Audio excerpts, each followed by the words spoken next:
The boardroom smells like expensive leather and betrayal. Marcus Donovan sits trapped in his wheelchair at the head of a table that once bowed to his every word, watching 12 faces vote to erase him from his own company. The fluorescent lights hum overhead, cold and clinical, like the hospital room where he woke up 6 months ago unable to feel anything below his chest. His assistant taps her manicured nails against her phone screen, already updating her LinkedIn profile. His lawyer stifles a yawn behind a stack of documents that will legally strip Marcus of everything he built in 2 decades of ruthless brilliance. Nobody looks at him, not once. They discuss him like he's already dead. The vote passes 11-1. The single dissenting voice belongs to an old partner who at least has the decency to look ashamed. Marcus tries to speak, to fight, to do something, but his tongue feels thick and useless in his mouth. The stroke stole his body and left him with a voice that slurs and stutters, making him sound drunk or stupid. He gave up trying to defend himself 3 meetings ago. His sister Diane sits 2 seats down, perfectly composed in her black Chanel suit, and she doesn't even pretend to be upset. She engineered this. She's been maneuvering for months, using his proxy votes, his incapacity, his complete dependence on her goodwill. The meeting adjourns. People file out. Someone bumps his wheelchair without apologizing. By the way, where are you watching this from? Drop a comment and tell us. We absolutely love knowing. 6 months ago, Marcus Donovan was a different man. He built quantum computing software that revolutionized data encryption. Made his first billion before 30, and burned through marriages, friendships, and partners like they were disposable prototypes. He liked being alone. Alone meant focus. Alone meant nobody could disappoint him or betray him, or prove that underneath the genius guy, he was just as unwanted as he'd been in foster care. His penthouse on the 42nd floor became his kingdom. Glass walls, minimalist furniture, a view of the city that reminded him he'd conquered it all. Then came the headache during a product launch. Then the collapse. Then waking up in a hospital bed with a neurologist explaining that a spontaneous spinal stroke had severed his connection to his legs, weakened his arms, garbled his speech.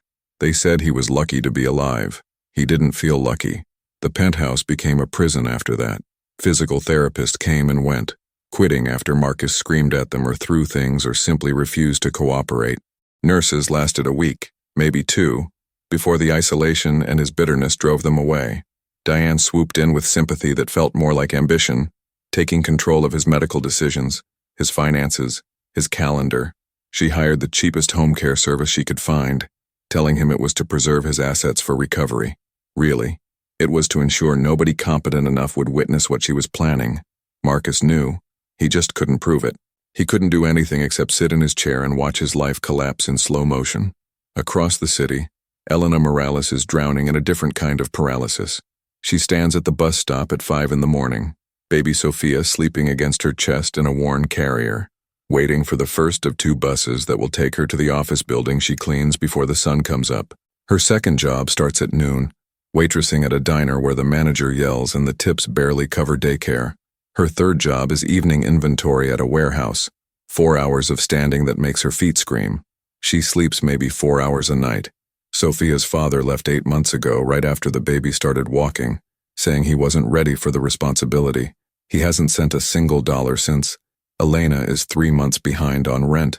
Her landlord keeps leaving notes that get progressively less friendly. The elderly neighbor who watches Sophia, Mrs. Chen, is the only reason Elena hasn't completely fallen apart. But last week, Mrs. Chen had a bad fall, bruised her hip, and admitted she can't chase after a toddler anymore. Elena has been calling every daycare in a 20-mile radius, but they all want deposits she doesn't have and references she can't provide. She's facing an impossible equation: miss work and get evicted, or bring Sophia along and risk getting fired. When the cleaning agency calls with a new assignment, a private penthouse, double rate, immediate start, Elena doesn't ask questions. She says yes. She has to. The first thing Elena notices about Marcus Donovan's penthouse is the silence. It's so quiet she can hear her own heartbeat. The second thing she notices is the cold. Not temperature coldy, but the kind of cold that comes from a place where nobody laughs or cries or lives. Her supervisor gives her the walkthrough quickly, pointing to rooms that look like museum exhibits. She mentions the owner is recovering from an illness, stays mostly in his study, doesn't like to be disturbed. She says he's difficult, She says he's barely human anymore. Elena nods, filing away the warning. She's cleaned for difficult people before. Rich people think meanness is a personality. She settles Sophia in the kitchen with a plastic container of crackers and 3 toys, a stuffed rabbit, stacking cups, and a board book about animals. Sophia is usually content for 30 minutes if Elena sings while she works. Elena starts in the living room, wiping down surfaces that don't seem to have been touched in weeks. The penthouse feels haunted. There are spaces where picture frames used to hang, lighter squares on the walls. There are shelves empty except for dust. It's like someone is erasing a life one item at a time. She moves through the dining room, the hallway, losing herself in the rhythm of the work. She doesn't notice when the crackers stop crunching. She doesn't notice when the humming from the kitchen stops. She notices the silence. Panic hits her like ice water. Elena drops the cleaning cloth and runs back to the kitchen, heart hammering. The stacking cups are scattered on the floor. The stuffed rabbit sits abandoned by the table leg. Sophia is gone. Elena's vision tunnels. She calls her daughter's name, trying to keep her voice calm even though her hands are shaking. She follows the trail of Cheerio crumbs down a hallway she hasn't cleaned yet, past closed doors, toward a room at the end with light spilling underneath. The door is cracked open. Elena pushes through and her breath catches. Sophia stands beside a wheelchair, one tiny hand resting on fingers that don't move. The man in the chair is maybe 40, unshaven, wearing sweatpants and a t-shirt that's probably expensive but looks slept in. His face is turned toward Sophia, and there are tears running down his cheeks, silent tears that he doesn't seem to notice or care about. Sophia looks up at him with her round brown eyes, utterly fearless, and pats his wet cheek with her other hand. She giggles, the sound bright and jarring in the heavy quiet. The man's expression is doing something complicated, crumbling and softening and breaking all at once. Elena's throat closes. She's about to be fired. She's about to lose the only job that pays enough to matter. She's about to have to explain to her landlord why she couldn't last one day. She opens her mouth to apologize, to grab Sophia and disappear, to beg for one more chance. But before any words come out, she sees it, so small she almost misses it. The man's pinky finger, the one under Sophia's palm, twitches, just barely, just enough. His eyes widen like he felt it too, like something impossible just happened. Sophia squeezes his hand gently, still giggling, still completely unaware that she just reached across a chasm nobody else could cross. Elena stands frozen in the doorway, watching a paralyzed millionaire cry over her baby's touch. And she has absolutely no idea that this single moment just rewrote 3 lives forever. Elena scoops Sophia into her arms so fast the toddler squeaks in surprise. Words tumble out in a rush of apologies. Half English, half panic, her face burning hot with shame. She backs toward the door while Marcus sits motionless, those tears still tracking down his unshaven face, his eyes locked on the empty space where Sophia's hand had been. Elena waits for him to shout, to press the call button mounted on his chair, to summon security and have her thrown out onto the street. But he does nothing. He doesn't move. He doesn't speak. He just stares at his own hand, like he's seeing it for the first time. Elena finishes the rest of her shift in 40 minutes flat, working so fast her muscles ache, keeping Sophia strapped to her back, not daring to let her wander again. She leaves without saying goodbye. She's certain she'll never see this place again. The next morning, Elena's phone buzzes while she's spooning oatmeal into Sophia's mouth at their tiny kitchen table. The message is from the cleaning agency, formal and brief. Marcus Donovan has requested her services specifically. Daily assignments, double the standard rate, report tomorrow at 8 a.m. Elena reads it 3 times, searching for the trap. Rich people don't just double your pay. They don't request the cleaner whose kid invaded their private space. This has to be some elaborate setup, a way to document her failures before firing her with cause. But yesterday her landlord slid an eviction notice under her door, bright orange paper that screamed final warning. She needs this money like she needs air. She texts back one word, confirmed. Marcus's mornings follow a script written by people who stopped seeing him as human. The physical therapist arrives at 7:00, a rotating cast of professionals who position his limbs like he's a mannequin, counting reps he can barely complete, speaking over his head to whoever's taking notes. They discuss his muscle atrophy and nerve damage while he's right there, as if paralysis also made him deaf. Diane visits every Tuesday and Thursday, always with documents, always with a pen already uncapped. She tilts the papers at angles he can't quite read and points to signature lines, her voice sweet as poison honey, telling him it's just routine estate planning, just protecting his interests. He signs because his hands shake too much to argue in writing, because his slurred speech makes him sound incompetent, because fighting takes energy he doesn't have. She leaves him with contracts he'll never see again. Elena's alarm goes off at 4 a.m. in an apartment where the heating barely works. She feeds Sophia in the dark to save on electricity, the baby's sleepy giggles the only warm thing in the room. Her own breakfast is yesterday's coffee reheated and a granola bar split in half, one half now, one half for lunch. She rides 2 buses with Sophia bundled against her chest, watching the city wake up through smudged windows. At Marcus's penthouse, she washes dishes in a kitchen 3 times the size of her entire apartment, the marble counters gleaming under designer pendant lights.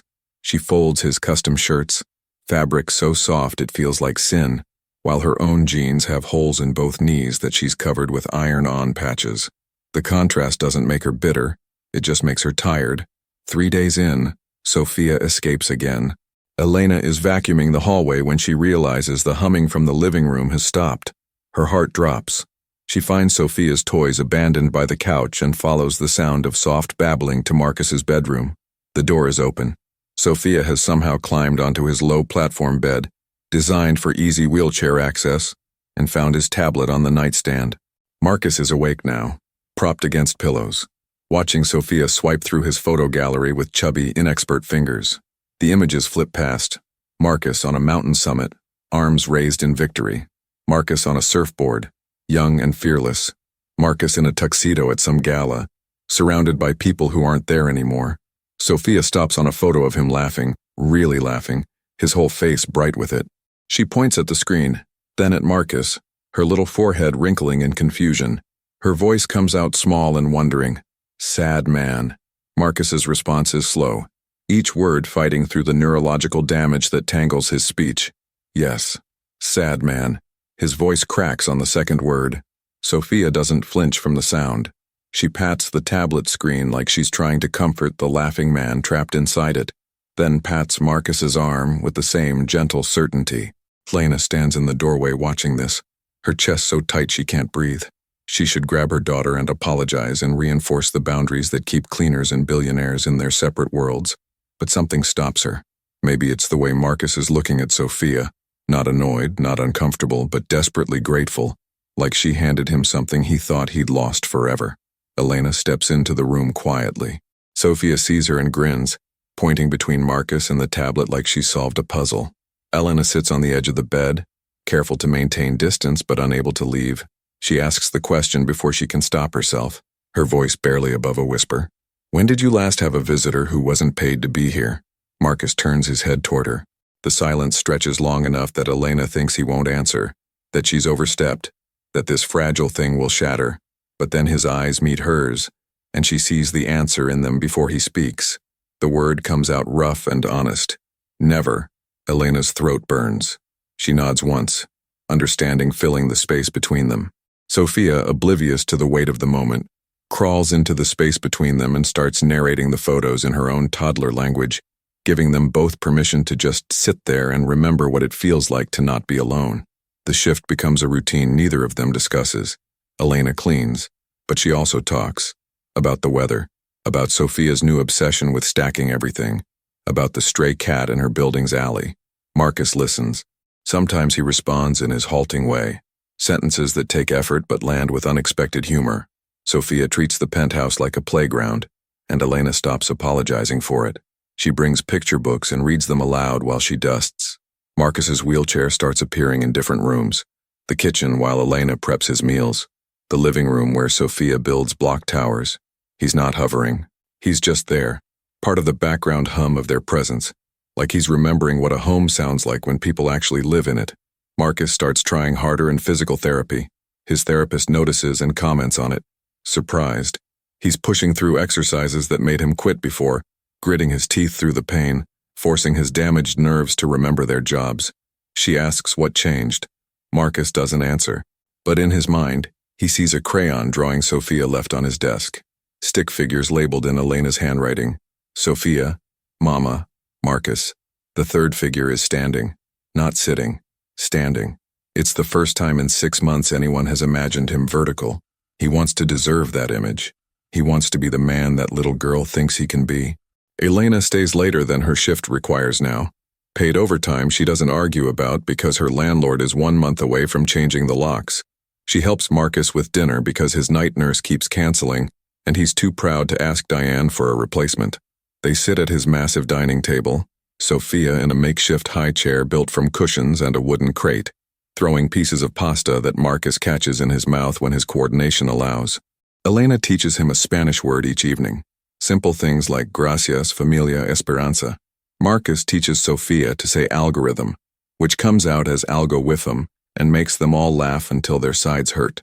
These moments don't fit any category Elena knows. They're not professional, but they're not quite personal either. They're something unnamed and fragile, built on the understanding that both of them know what it means to be unseen. That evening, the elevator chimes without warning. Elena is singing while she wipes down counters, something her mother used to hum, Spanish syllables that make Sophia dance in her sock feet. Marcus's wheelchair is turned toward the kitchen instead of the massive television that hasn't been on in weeks.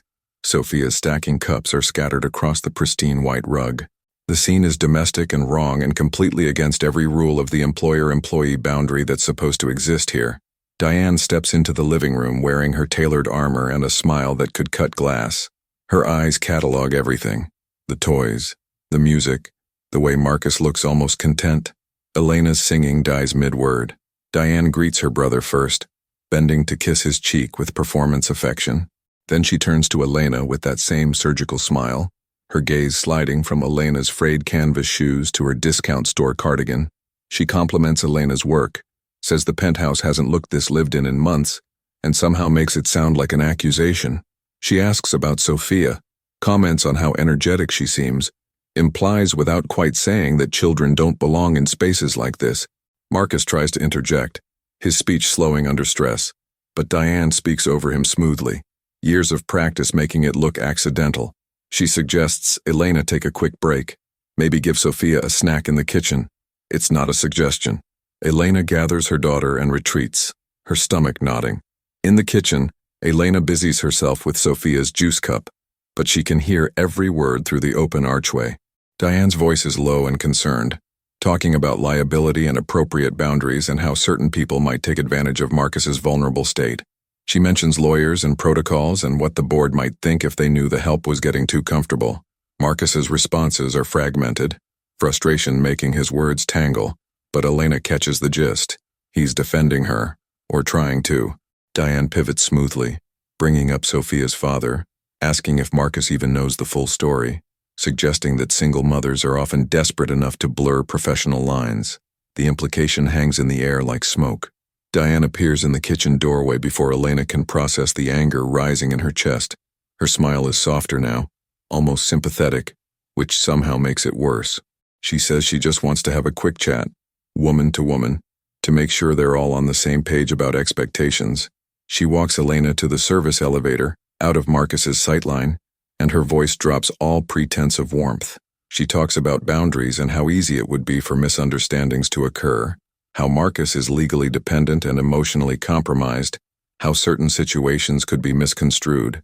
She never says the words gold digger or manipulative, but they hang in the space between her carefully chosen phrases. She ends with a smile that doesn't reach her eyes. I'm sure we understand each other. Elena nods because her voice has abandoned her, because she's holding Sophia and can't afford to shake, because she recognizes a threat when it's wrapped in expensive perfume and concern. The elevator doors close on Diane's satisfied expression, and Elena realizes with cold certainty that the ground just shifted beneath her feet. Diane doesn't fire Elena. That would be too clean, too obvious, too much like admitting she sees a threat. Instead, she starts showing up during Elena's shifts with pastries and coffee, perching on the kitchen counter like they're old friends, asking questions that feel like job interviews disguised as girl talk. Where did Elena grow up? What happened with Sophia's father? Is her immigration paperwork all in order? How much debt is she carrying, roughly speaking? The questions come wrapped in concern, delivered with head tilts and sympathetic smiles. But Elena knows an interrogation when she's living one. She answers carefully, revealing nothing that isn't already public record. feeling like prey trying to stay still while the predator circles. She can't quit. The eviction notice is now a court summons. She's trapped. Marcus attacks physical therapy like it's the last code he'll ever write. His therapist, a woman named Jennifer who's seen him at his worst, actually stops mid-stretch and asks if he's feeling okay. He's attempting exercises he'd refused for months, pushing through tremors and muscle failure, sweat soaking his shirt. Jennifer checks his chart like she's missed something. Marcus doesn't explain. He doesn't tell her about the drawing taped to his bathroom mirror, crayon stick figure with wobbly legs and a huge smile, labeled Happy Man Walking in Sophia's attempt at letters. He doesn't mention Elena saying she wished she could take Sophia to the park, but the bus routes don't connect and carrying a toddler that far isn't possible. He just keeps pushing, because for the first time since building his first company, he wants something that isn't about winning or proving anyone wrong. He wants to walk to a park with a little girl who thinks he can. The night nurse cancels again, third time this week, and Elena finds herself staying past her shift without being asked. Marcus sits at one end of the dining table, Elena at the other, Sophia strapped into a makeshift high chair between them like a tiny, chaotic referee. Dinner is simple: chicken, rice, vegetables, but Sophia turns it into performance art, launching peas with startling accuracy. One hits Marcus square in the forehead. Elena gasps, ready to apologize, but Marcus starts laughing. It's a rusty sound, unpracticed, like machinery that hasn't run in years, but it's real. Sophia claps, delighted with herself, and throws another pea. They dissolve into the kind of laughter that hurts your stomach, the kind that has nothing to do with jokes and everything to do with relief. Later, Elena teaches Marcus, mañana, while washing dishes. He teaches Sophia's encryption, which comes out as encryption, and somehow sounds right. These moments exist in a space neither of them can label without ruining it. Diane hires a private investigator on a Wednesday. By Friday, she has a folder thick with Elena's life reduced to bullet points and highlighted risks. She brings it to Marcus during his afternoon rest, spreading pages across his lap like evidence at trial. Look at this. Elena has $18,000 in medical debt from Sophia's birth. No college education. She worked at a casino bar 2 years ago, the kind of place where girls learn to read wealthy men. Diane's voice drips with regretful concern as she builds her case. People like her look at people like you and see retirement plans. What if she researched you before taking this job? What if the baby wandering into your study wasn't an accident? Marcus's hands clench on the armrests. He wants to defend Elena, but Diane's already planted the seed, and doubt is a weed that grows fast in lonely soil. Sunday dinner is a trap Elena doesn't see coming. Diane insists Marcus join her at the penthouse for a family meal, something about maintaining traditions and normalcy. She also insists Elena stay late to serve, offering triple overtime that Elena can't refuse. The dining room fills with people Elena doesn't recognize: Diane, her lawyer Gerald, and 2 board members whose names blur together. They talk over Marcus like he's decoration. Gerald brings up legal vulnerabilities, speaking in the abstract about how vulnerable adults can be taken advantage of, how employees sometimes overstep, how elder abuse laws apply to anyone who's legally dependent regardless of age. Marcus is 38, but the stroke made him a dependent. Gerald makes it sound like Elena is 1 step away from a crime. Then Gerald slides a document across the table to where Elena stands refilling water glasses. It's a contract, pre-filled with her name, outlining strict professional boundaries. No personal conversations, no physical contact beyond necessary job functions, no presence in the home, outside scheduled shifts. Violation will result in immediate termination and possible legal action for exploitation of a vulnerable person. The words blur as Elena reads them. Her hands start shaking so hard, the water pitcher rattles against the rim of a glass. Marcus sees it happen, sees the exact moment Elena's face shifts from confusion to comprehension, to a kind of rage that's swallowed instantly by humiliation. She sets the pitcher down with careful precision, wipes her hands on her jeans, and looks at no one when she speaks. Her voice comes out quiet but steady. I'll finish today's work and leave my notice. She doesn't wait for a response. She walks out of the dining room with her spine straight and her hands clenched into fists, and Marcus tries to speak, tries to form the words to stop her, but his tongue tangles around consonants, and by the time he manages to push out wait, she's already gone. He hears the service elevator chime. The dining room goes silent. Diane looks satisfied in a way that makes Marcus want to throw something. Gerald starts talking about protecting Marcus's interests, but Marcus isn't listening. He's staring at the empty doorway where Elena disappeared, realizing he just lost something he didn't know how to name until it was gone. The penthouse empties after dinner. Diane kisses Marcus's cheek and reminds him this is for his own good, that he'll thank her someday. The lawyer and board members file out discussing golf schedules and stock options. Marcus sits alone at the table, surrounded by half-eaten food and expensive wine no one finished. He wheels himself to the kitchen to find something, anything, that might tell him Elena was really here and not just something he imagined because he was desperate enough to believe in kindness. That's when he sees the edge of paper tucked under his dinner plate, the one set for him at the table's head, the one Elena must have placed before everything fell apart. The note is written on the back of a grocery receipt in Elena's neat handwriting. Sophia made you a card. It's in your desk. She wanted you to have it for when you walk again. We'll be praying for you. Thank you for seeing us as people. The signature is just a single letter, E. Marcus's hands shake as he wheels to his study, faster than he's moved in months. He finds the card right where Elena said, propped against his monitor, a piece of construction paper folded in half. He opens it. Sophia's handprint in bright blue paint covers the inside, each finger clearly outlined. Above it, in Elena's writing, family. The spelling is wrong, but the meaning is so right it cracks something in Marcus's chest that's been locked since childhood. He sits there holding that card with its misspelled word and tiny painted hand, and something inside him breaks. Not the clean break of bones that can be set and healed. This is the messy break of a dam that's been holding back 6 months of grief and terror and loneliness so deep it became normal. The sob comes from somewhere below his ribs, raw and loud in the empty penthouse. He hasn't cried, really cried, since the stroke. He taught himself to swallow it, to lock it away, because crying in front of nurses and therapists and Diane just gave them more proof he wasn't competent. But there's no one here now. Just Marcus and the ghost of a little girl's laughter and the echo of a woman who treated him like he mattered. He cries until his throat is raw, until his face is wet and his chest aches, until the sobs turn to shaking breaths and then to silence. The card is still clutched in his hands, the paint handprint slightly smudged now from his tears. Marcus stares at it until the edges blur. Then he does what he hasn't done since before the stroke. He gets angry. Not the bitter, turned inward anger that's been eating him alive. This is clean fury, the kind that built companies and solved impossible problems. Diane thinks she's protecting him. She's really just protecting herself, protecting her control, protecting the version of Marcus that was too broken to fight back. But that version is gone. Sophia's handprint proved something his doctors couldn't.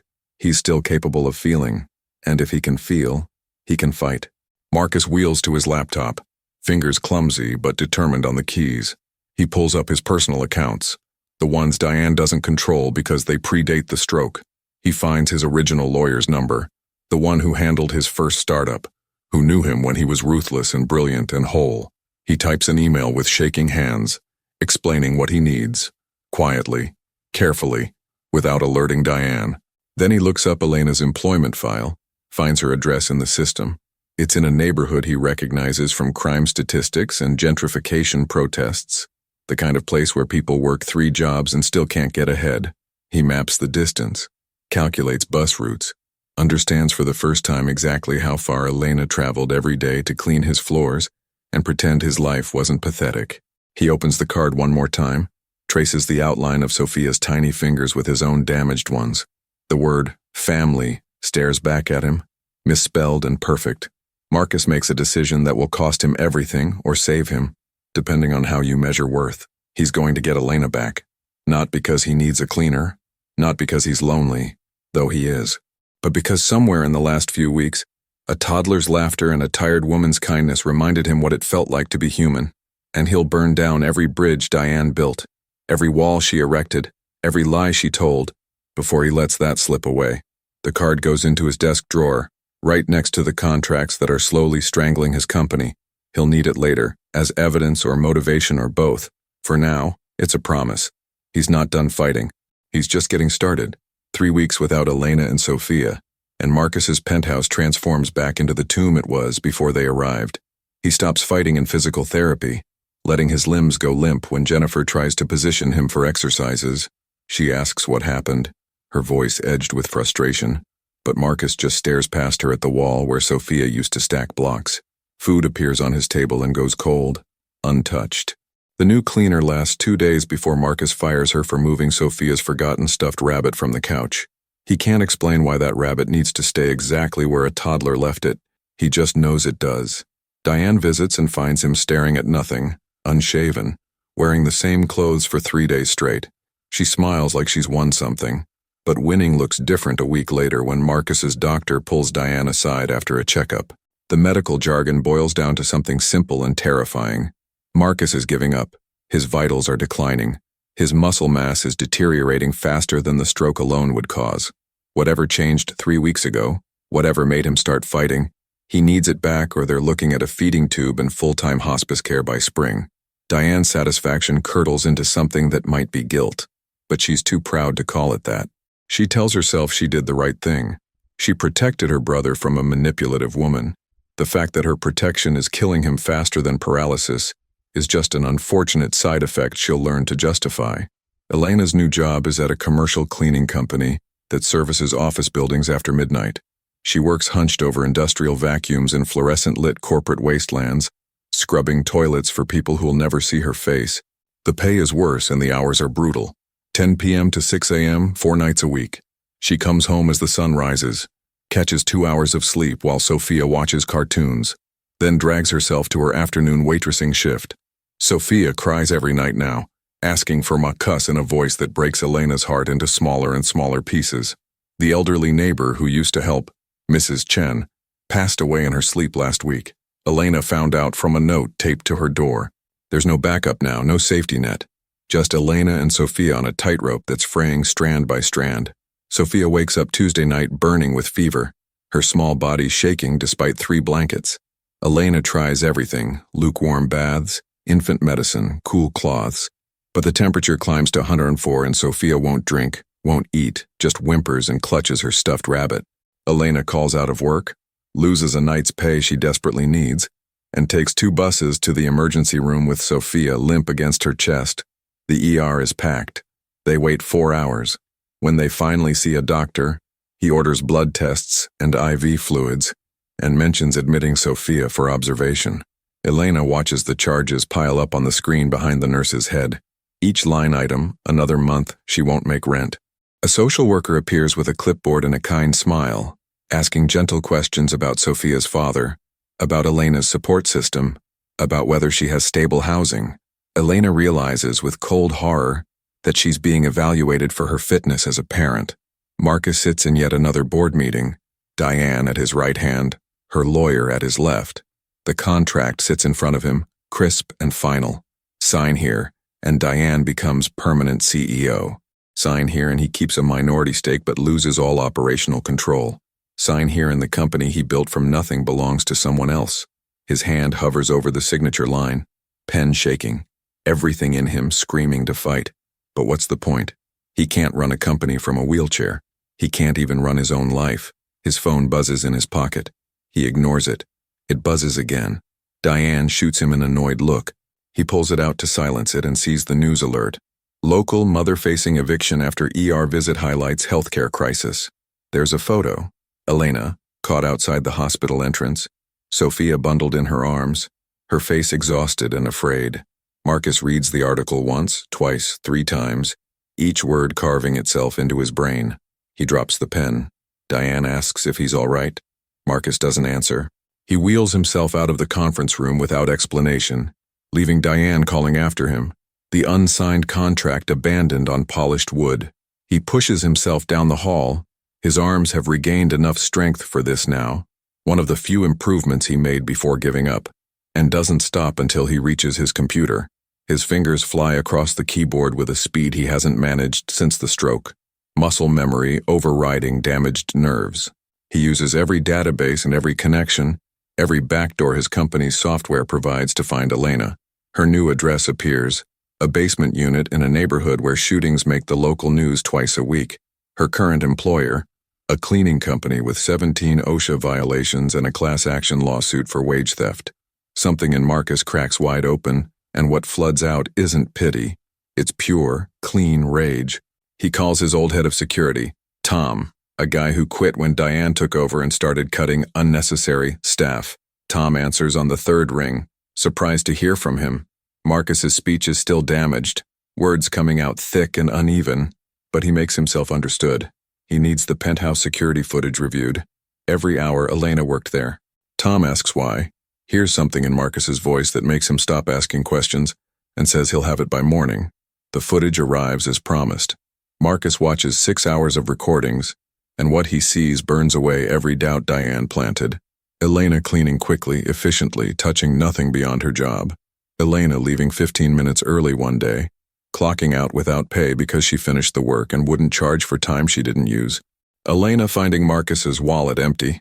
Later they discovered a nurse was stealing, and slipping two $20 bills inside with shaking hands.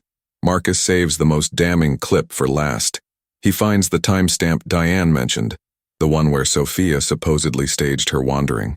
The footage shows Sophia escaping Elena's sight while Elena is genuinely distracted, scrubbing a baseboard. Her back turned, shows Sophia toddling toward Marcus's study with pure toddler curiosity. No direction, no planning. Shows Elena's face when she finds them. Genuine panic, not the calculated expression of someone executing a con. Marcus burns the footage to a drive and wheels himself to Diane's office unannounced. She's on a call. He doesn't care. He plays the clips on her desktop while she protests.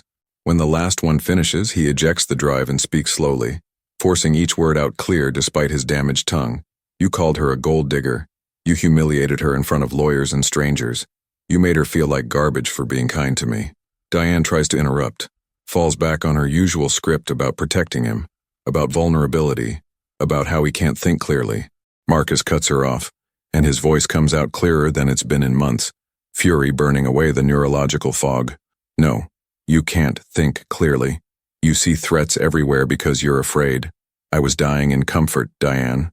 Dying in a clean house with good insurance and no reason to wake up.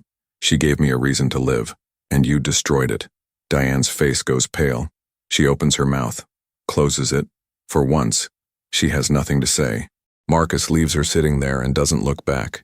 He makes calls he should have made weeks ago. His original lawyer, the shark who handled his first acquisition, picks up and listens to what Marcus needs. Within hours, Marcus is restructuring assets, moving money into accounts Diane can't touch, preparing legal barriers that will take her months to break through. It won't save his company, that ship sailed, but it'll save enough for what matters. Then Marcus does something insane. He books a medical transport van for tomorrow morning, full accommodations for wheelchair access, destination to Elena's address. He's going to her. He's going to apologize. He's going to offer whatever help she'll accept. No strings, no contracts, just the truth that she saved his life and he owes her everything. His phone rings at 11 p.m. Unknown number. Marcus almost doesn't answer, but something makes him pick up. A nurse's voice, professional and distant, asking if he's listed as an emergency contact for Sophia Morales. Marcus's blood turns to ice. He's not listed. He knows he's not. He asks what happened. The nurse hesitates, then must decide compassion outweighs protocol. Sophia spiked a fever of a 105, unresponsive to treatment. She's in pediatric ICU. Her mother is there, but she's alone, hasn't left the waiting room in 8 hours. Visitors are restricted to immediate family only. Marcus stares at his legs, useless in his chair, and something fundamental shifts in his chest. He tells the nurse he'll be there. She starts to explain the family-only policy again. Marcus cuts her off with words that surprise even him. I am family. Then he hangs up and looks at his reflection in the dark window. The man staring back is gaunt, unshaven, broken in ways that have nothing to do with the stroke. But his eyes are clear for the first time in months. He opens his desk drawer and pulls out Sophia's handprint card. The word family, still bright against construction paper. He made a vow when he first read it. He forgot that vow when fear and Diane's poison took over, but he remembers now. He will walk into that hospital. He'll crawl if he has to. He'll drag himself on his stomach across broken glass if that's what it takes. Because somewhere in that ICU is a little girl who believed he could walk before he believed it himself. And somewhere in that waiting room is the woman who taught him he was worth more than his bank account. Marcus calls his physical therapist's emergency line. When she answers, groggy and confused, he says 5 words that will change everything. I need to walk tomorrow. Marcus arrives at County General at 2 in the morning. the medical transport van dropping him at the emergency entrance where fluorescent lights buzz like dying insects. He wheels himself through automatic doors, past a security guard who doesn't look up, straight to the reception desk where a tired woman with purple scrubs tells him visiting hours ended at 8. He explains about Sofia Morales, pediatric ICU, says he needs to see her. The receptionist checks her computer, shakes her head, family only, and he's not listed. Marcus grips his armrests hard enough to leave marks. Through a small window in the ICU doors, he can see Elena collapsed in a plastic chair, her face buried in her hands, her whole body curved inward like something broken. A passing nurse mentions to her colleague that the mother hasn't moved in 36 hours, hasn't eaten anything except vending machine coffee, doesn't have insurance so the bills are already catastrophic. Marcus's chest constricts. He pulls out his phone and makes 3 calls that will drain accounts he's kept hidden from Diane. First to his foundation's director, waking her up, authorizing an immediate charitable medical intervention for a minor patient at County General. Second to the hospital's administrator, a man who remembers Marcus from a donation that built their cardiac wing, explaining that an anonymous benefactor is covering all expenses for Sofia Morales, effective immediately. Third, to a pediatric neurologist he knows from tech conference circles, asking for a consultation as a personal favor. Within an hour, Sofia is being transferred to the VIP pediatric wing. Specialists appear. Equipment gets wheeled in. Bills get rerouted to accounts that will never send Elena a statement. Marcus does it all anonymously, routing everything through his foundation so there's no way to trace it back. No way Elena can call it manipulation or charity with strings attached. A nurse approaches Elena in the ICU waiting room, explains that a charitable organization has stepped in, that Sofia's care is now fully covered and she's being moved to a better facility with round-the-clock specialists. Elena asks who. The nurse says she's not authorized to disclose donor information. Elena nods slowly, and something flickers across her face. Suspicion, hope, recognition. She doesn't ask again. Somewhere in her exhausted heart, in the part that remembers a man crying over her daughter's touch, she knows. But knowing and accepting are different things, and right now Sofia is all that matters. She follows the gurney to the new wing, barely noticing the plush furniture and private rooms that cost more per night than she makes in a month. Marcus parks his wheelchair outside the pediatric ICU and refuses every attempt to move him. A nurse asks him to relocate to the family waiting area. He says he is in the family waiting area. A security guard suggests he's blocking traffic. Marcus points out the hallway is 12 feet wide and his chair takes up 3. An administrator tries the rules and regulations approach. Marcus looks her dead in the eye and says 4 words that end the conversation. I'm waiting for family. Hours pass. Shift changes happen around him. He doesn't move. Finally, a nurse named Patricia, who's seen too much suffering to care about protocols, takes pity. She bends down, speaks quietly. 5 minutes. You can see them for 5 minutes. But you can't upset the mother. She's barely holding on as it is. Marcus nods and wheels himself through doors he thought would stay closed forever. Elena is sitting beside Sofia's bed, holding her daughter's small hand, when she hears the wheelchair. She turns and sees Marcus in the doorway, and her face cycles through every emotion a human can hold in 3 seconds. Shock that he found her, anger that he dared, relief so sharp it's painful, fear of what this means. Her voice comes out barely above a whisper, defensive and raw. You shouldn't be here. Marcus wheels closer, his movement deliberate, his eyes never leaving hers. Neither should you be here alone. The words hang between them. Elena's pride rears up, ready to send him away, to protect herself from being someone's charity case one more time. Then Sofia's heart monitor beeps a warning, and Elena's face crumbles completely, all defenses swept away by a mother's terror. Marcus crosses the remaining distance, his wheelchair pulling up beside her chair. He reaches out and takes her hand. His fingers are still weak, still trembling slightly from nerve damage, but they hold. They hold like she's the only solid thing in a world that's been spinning out of control for months. His voice is rough with emotion, and the thickness his speech still carries. You think I'm here out of pity? Elena tries to pull away, but he doesn't let go. I'm here because you and Sofia are the only family I've got, and I failed you. I let someone else tell me who you were instead of trusting what I knew. I let fear win, so let me fix this. Not because you need saving, but because I need you to know you were right about me. I can be better. I am better. Because you saw it first. 3 days and nights blur together in that hospital room. Marcus refuses to leave despite nurses' suggestions and hospital policy, and the fact that his wheelchair doesn't recline enough for real sleep. He positions himself in the corner where he can see both Sophia's monitors and Elena's face, and he keeps watch. Elena tries to send him away twice, once when exhaustion makes her cruel, once when gratitude makes her uncomfortable. Both times he simply says he's staying, and goes back to watching Sophia's small chest rise and fall. They don't talk much. Sometimes Elena cries and Marcus just sits there, present and silent, the way she did for him in his penthouse when words would have ruined everything. Sometimes Marcus tells stories about coding his first program at 14, building algorithms in a group home's computer lab while other kids played basketball, and Elena listens because the sound of his voice seems to calm Sophia's restless movements. On the third day, Diane appears like a storm front in expensive heels. She sweeps into the pediatric wing with her lawyer in tow, demanding to see her brother, making a scene until a nurse escorts her to Sophia's room. Elena is dozing in her chair when Diane's voice shatters the quiet. "What are you doing here, Marcus? You're supposed to be home, resting, not camping out in a hospital for some woman who's clearly manipulated you into this ridiculous crusade." Marcus's response is immediate and firm, his speech clearer under pressure than it's been in weeks. "She has a name. Use it." Diane pivots to Elena, ignores Marcus's request entirely, calls Elena a predator in a voice dripping with concern that's really contempt. She threatens to have Marcus declared incompetent, to get power of attorney, to undo whatever financial damage he's caused. Marcus cuts through her monologue with a voice that shakes but doesn't break. "You want control of my company? Take it. You want the penthouse? It's yours. You want my name on every document that makes you CEO? I'll sign them all. But you come near them again. You even think about hurting Elena or Sophia, and I will burn every bridge I have left to protect them. I'll sell every share. I'll leak every secret. I'll make sure the only thing you inherit is ashes."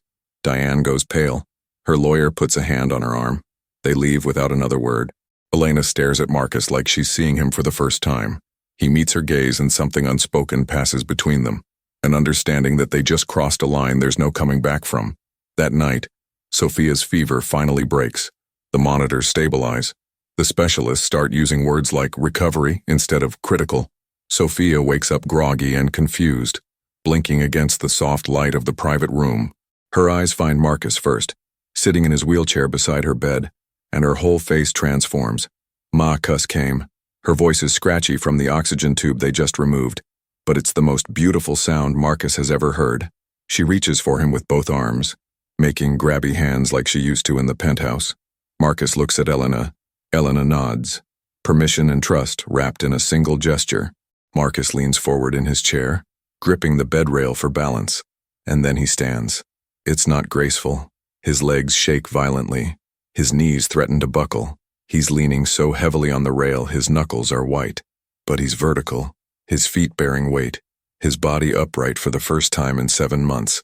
Elena gasps, hand flying to her mouth. Sophia claps, delighted, like she always knew he could do it. Nurses rush in, alerted by movement they weren't expecting, but they freeze in the doorway watching. Marcus takes one step, then another, then a third, each one a victory against muscles and nerves that forgot how to cooperate. On the 4th step, his legs give out completely. He starts to fall backward, but Elena is there, catching him, and they collapse together onto her chair in a tangle of relief and laughter, and tears neither can control. Outside in the hallway, Diane stands at the observation window with her lawyer. Gerald is already calculating angles, talking about incompetency hearings and medical evaluations and how this proves Marcus isn't thinking rationally. But Diane isn't listening. She's watching her brother's face, genuinely happy in a way she hasn't seen since they were children, before foster care and survival instincts taught them both to armor up. She watches Elena holding Marcus like he's precious instead of profitable, like his value has nothing to do with his net worth. She watches Sophia's tiny hand reaching out to pat Marcus's wet cheek, and something in Diane cracks. Not enough to change course, not enough to apologize, but enough to plant the first seed of doubt in soil that's been frozen for decades. Later, when Sophia drifts back to sleep and the nurses have finished their excited check-in about Marcus's unexpected mobility, Elena pulls him aside to the far corner of the room. Her voice is fierce and scared in equal measure. You can't give up everything for us. I won't let you. I won't be the reason you lose your life's work. Marcus raises his hand, steadier now than it's been in months, and touches her face with a gentleness that makes her breath catch. You think my life's work is money? Elena, I built an empire and had nobody to share it with. I had power and influence and a penthouse view, and I was dying inside. I'd rather have breakfast with you and Sophia in a one-bedroom apartment than sit through another shareholder meeting alone. I'd rather watch her throw peas and teach her ridiculous words and hear your voice in the morning than own the whole world. Before Elena can respond, before she can tell him he's crazy or thank him or kiss him or all three, Marcus's phone erupts with notification after notification, a cascade of alerts that makes his face go gray. He pulls it out with shaking hands. Emergency board vote called for 8 a.m. Diane's moving faster than he anticipated. By morning, he'll lose his company completely. Not just control, but his shares, his legacy, everything he spent 20 years building. And there's a second message, this one from the private investigator Diane hired weeks ago. New findings attached. Marcus opens the file and his blood turns to ice. It's about Elena's ex-husband, about a custody petition filed yesterday, about allegations that could cost Elena her daughter forever. He looks up at Elena, at her exhausted hope, and knows he has exactly 8 hours to decide what kind of man he's going to be when he loses everything. The investigator's report glows on Marcus's phone screen like a weapon. Elena's ex-husband, a man named Derek who abandoned his family 8 months ago, filed for custody yesterday claiming Elena is unstable, citing the ER visit, her basement apartment, her inability to provide adequate housing. But the real goal is transparent. He wants child support payments. He doesn't want Sophia. He wants money, and he thinks Marcus's visible involvement makes Elena a suddenly profitable target. The court date is in 72 hours. There's a second attachment that makes Marcus's stomach turn, tabloid screenshots already circulating online. Paralyzed billionaire's mystery woman, caretaker or con artist. The photos are grainy, taken outside the hospital, showing Marcus and Elena through the ICU window. The narrative is already being written, and it's poison. Marcus's phone rings before dawn. Diane, calling from outside the hospital, her voice crisp with urgency and something that might be genuine concern buried under layers of control. She lays out his choice in terms a businessman can understand. The emergency board meeting is in 3 hours. Show up, fight for the company, prove he's competent and focused. She'll use her lawyers to make the custody issue disappear. They'll bury Derek in legal fees he can't afford. Make the whole thing go away. But Marcus has to denounce Elena publicly first. Call their connection a misunderstanding, a vulnerable moment he's moved past. He has to choose his legacy over what Diane keeps calling this fantasy. The unspoken threat is clear. Stay with Elena, and Diane will let Derek's petition proceed unchallenged. Marcus will lose his company and Elena might lose Sophia. Come back, and Diane will protect them both, on her terms. Marcus ends the call without answering. He looks at Elena sleeping in the chair beside Sophia's bed, her neck bent at an uncomfortable angle, dark circles under her eyes like bruises, and he makes a decision that will cost him everything he spent 20 years building. He texts his lawyer 3 words, file the paperwork. Then he wakes Elena gently, tells her about Derek's petition but not about Diane's offer, and asks her one question, do you trust me? Elena searches his face, sees something there that makes her nod, despite every reason not to. Marcus calls the hospital social worker, explains the custody situation, and requests permission to testify as a character witness. Within an hour, they're in a courthouse downtown, Marcus in his wheelchair wearing the only suit he had delivered to the hospital, Elena in borrowed clothes from a nurse, both of them exhausted and terrified and together. The family courtroom is smaller than Marcus expected, fluorescent lit and institutional. Nothing like the corporate boardrooms where he used to command empires. Derek sits with his lawyer, a public defender who looks overworked and underpaid. Derek himself is wearing a wrinkled button-down and rehearsed remorse, playing the reformed father. His lawyer argues that Elena's housing is inadequate, her work hours unstable, her recent hospital visit proof she can't handle the stress of single parenthood. They present Marcus as evidence of poor judgment, suggesting Elena is either being exploited or doing the exploiting, either way unfit. The judge, a woman in her 60s with sharp eyes and zero patience for nonsense, listens without expression. Then she asks if anyone wishes to speak on Elena's behalf. Marcus raises his hand. He wheels himself to the witness area, and the bailiff has to adjust the microphone down to his seated height. Marcus doesn't try to hide his wheelchair, his damaged speech, his visible struggle. He does something billionaires never do in court. He tells the absolute truth. He talks about the months after his stroke when he gave up, when his penthouse became a tomb, when he was technically alive but not living. He describes the day Sophia wandered into his study and touched his hand, how he felt his finger move for the first time, how that tiny moment of connection rewrote his understanding of what recovery could mean. He admits to the security footage, months of hidden cameras that captured everything, and offers to submit it as evidence of Elena's character. The judge accepts. They watch clips on the courtroom screen. Elena cleaning with swift efficiency, Elena leaving early rather than claiming unearned overtime, Elena slipping her own money into Marcus's empty wallet when she found it. Derek's lawyer objects, tries to paint Marcus as a vulnerable adult being manipulated, suggests this whole testimony proves Marcus isn't thinking clearly. The judge silences him with a look. Then something happens that breaks every protocol. Sophia, who's been sitting with a court-appointed social worker in the back row, suddenly wiggles free. She toddles down the aisle before anyone can stop her, heading straight for Marcus with the certainty of a child who knows exactly where she belongs. She reaches his wheelchair, climbs into his lap with practiced ease, wraps her small arms around his neck, and says loud enough for the whole courtroom to hear, "My ma cuss." The room goes completely silent. The judge leans forward, watching this unfold with an expression that might be the beginning of a smile. Elena takes the stand next, her hands shaking so hard she has to grip the armrests to steady them. The questions come fast and pointed. Why didn't she report that a paralyzed billionaire needed better care than she could provide? Elena's answer is immediate and honest, her voice gaining strength as she speaks. Because he didn't need better care. He needed someone to see him. And Sophia did that without even trying. I just stayed out of the way. The lawyer tries again, asking about Marcus's money, implying she must have known about his wealth, must have had ulterior motives. Elena's response is quiet but firm. I knew he had money. Anyone with eyes could see that penthouse. But money doesn't make someone less lonely. It doesn't make paralysis less terrifying. He needed what Sophia gave him. Someone who didn't care about his bank account or his reputation, just saw a sad man who needed a friend. The question comes that makes the entire courtroom hold its breath. The judge asks it directly, her tone neutral but her eyes sharp. Do you love him? Elena looks at Marcus. Really looks. Seeing past the wheelchair and the tabloid photos and the impossible situation they're in. Her answer comes out steady and true. I love who he became when he let us in. I don't know what that means for us, what it becomes after today. But yes, I love him, and Sophia loves him. And he's never once made us feel like we owed him anything for that. Derek shifts uncomfortably. His lawyer stops objecting. Even the bailiff looks moved. The judge makes notes, her expression unreadable, and calls for a brief recess. The verdict comes 30 minutes later.